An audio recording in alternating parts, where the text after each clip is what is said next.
अब देखिए जो अगली चीज़ हमें डिस्कस करनी है वो करनी है force between two parallel infinite current conducting wire. ठीक है, मैंने यहाँ पर देखिए कह दिया कि एक वायर हमारी ये है W1, एक वायर ये W2 है।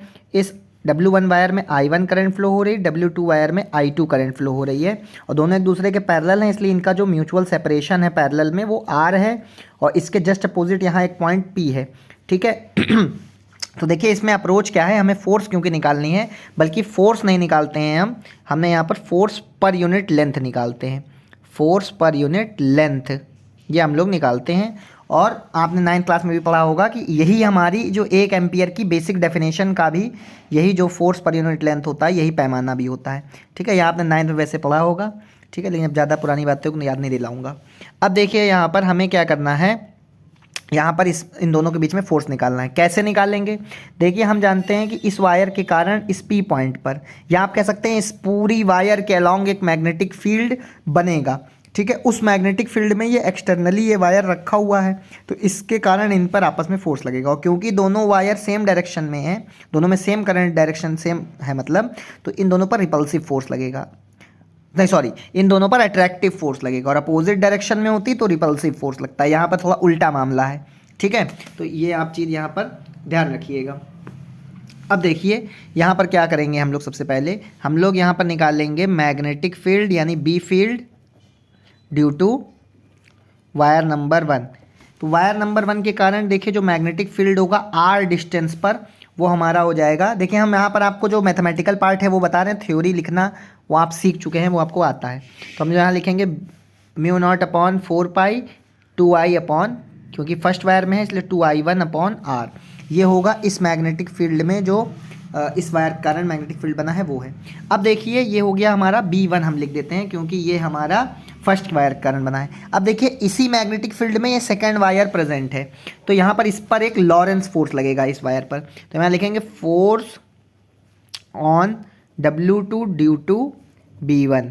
तो देखिए हम जानते हैं कि जो फोर्स लगेगा वो फोर्स बराबर हो जाएगा ILB या ILB साइन थीटा। लेकिन देखिए यहाँ पर थीटा, क्योंकि R जो वेक्टर है और जो करंट है दोनों के बीच का एंगल 90 है, इसलिए साइन 91 होता है। यहाँ पे हम लिख दे रहे हैं कि साइन 91 होता है। इसे आप बढ़ा देंगे तो एक स्टेप यहाँ पर आपका बढ़ जाएगा। तो ये फोर्स हो गया ILB। अब देखिए इसको थोड़ा ठीक करना पड़ेगा। फोर्स तो देखिए म्यूचुअल है, हम इसको लिख सकते हैं फोर्स ऑन 2 ड्यू टू 1। और यहाँ जो करंट होगा वो सेकंड वाले वायर का है, लेंथ सेकंड वाले वायर की एक तरीके से लेंगे, और जो मैग्नेटिक फील्ड है वो फर्स्ट वायर का है। तो ये हमको यहाँ पर इंडिसेस लिखने पड़ेंगे। तो देखिए F21 जो बराबर हो जाएगा ये हो जाएगा I2 L2, और देखिए B1 की जगह हम ये वैल्यू पुट कर दें तो ये हो जाएगा μ0/4π 2I1/R। तो देखिए यहाँ से F21 जो होगा वो बराबर हो जाएगा F21 अपॉन, बल्कि L2 लिख दूं तो ये बराबर हो जाएगा μ0/4π I1 I2, 2 भी आएगा 2I1 I2/R। तो ये होता है हमारा फोर्स पर unit length due to 2 infinite conductor.